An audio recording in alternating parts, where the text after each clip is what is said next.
আগামী দিনে কিন্তু আমাদের যুদ্ধটা কিন্তু সাইবার অ্যাটাক হবে।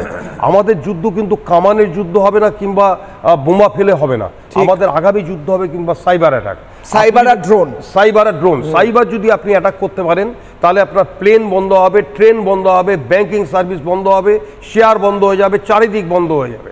সুতরাং cyber attack is the main attack সামনের দিনে। সুতরাং সিম card is the main thing. কিন্তু যারা ভারতবর্ষে থেকে ভারতবর্ষের অন্ন জল খেয়ে, ভারতবর্ষের ভাত খেয়ে, রুটি খেয়ে, ভারতবর্ষের সব সুবিধা ভোগ করে প্রত্যেকটা জিনিস ভারতবর্ষের জিনিসকে আইএসআইয়ের কাছে বিক্রি করে দিচ্ছে, তারা কিন্তু সন্ত্রাসবাদী নয়, তারা সন্ত্রাসবাদীর চেয়েও ভয়ঙ্কর সন্ত্রাসবাদী। তাদেরকে চিহ্নিত করতে হবে।